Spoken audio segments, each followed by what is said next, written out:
Hey folks, welcome to Software Testing Hacks. In this video, let's talk about this keyword in Java. Before we begin, if you have not subscribed to the channel, please do subscribe to the channel. Let's get started. First, I will create a new class. Okay, let's name it as this keyword. Okay, let's select this public static void main and finish this.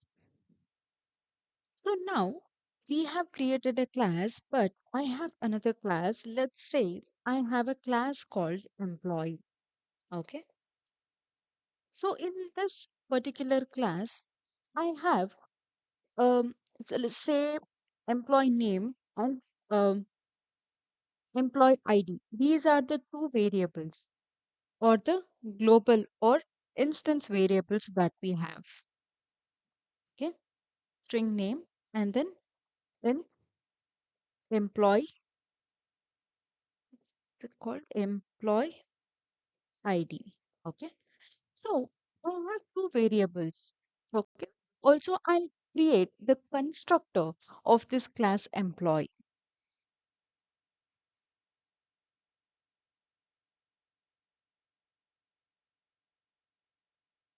Okay.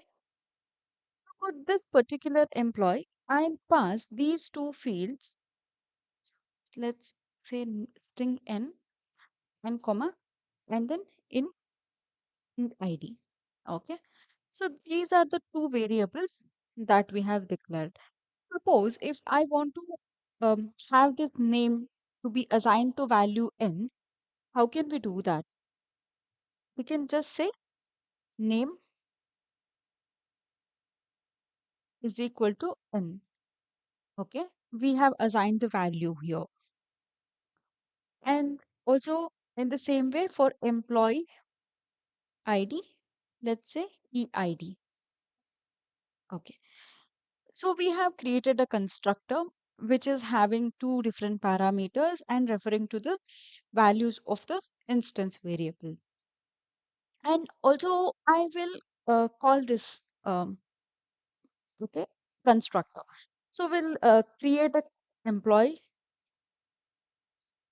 E is equal to new employee, and here I'm gonna pass values for name and employee ID. Let's say the value of name is let's say testing only, okay? And then comma 10 is the employee ID, okay? And I want to print this value. I'll just say e dot employee ID, okay? And let's execute this now.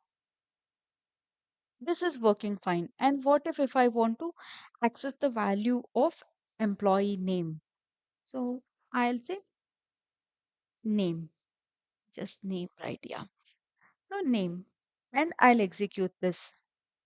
So this is also working perfectly fine.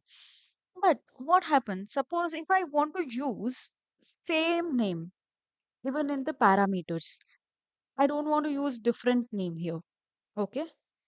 I say name and then employee ID. I don't want to use two different names.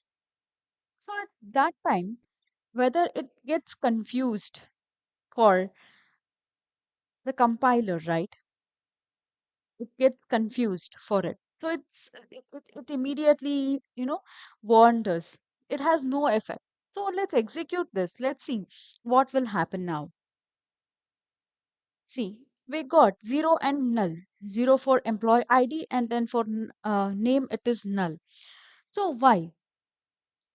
Because right now, whatever it is getting confused and it is giving us the value which is not what have expected, right? So to get out of this particular situation, we have different options. One is we can, pass the object of the employee class, and then that's how we can achieve the proper value. But why to make so much of complication? We have this keyword provided by Java. So if I just say this dot name, okay, and then this dot employee ID, This will resolve our concern, right? So let's execute this. Yes, it worked perfectly fine. So what we just did is this keyword is used to reference the class variable or the instance variable. So we can achieve it using this keyword. There are multiple other options as well, but since we have this keyword available, which is easier for us to understand and do it, so we can directly go ahead and use this keyword. Hope this helped you to understand what is this keyword in Java. If you have really liked this video, please do like it, share it. Don't forget to subscribe to the channel. Keep watching other videos as well. Thank you. Bye bye.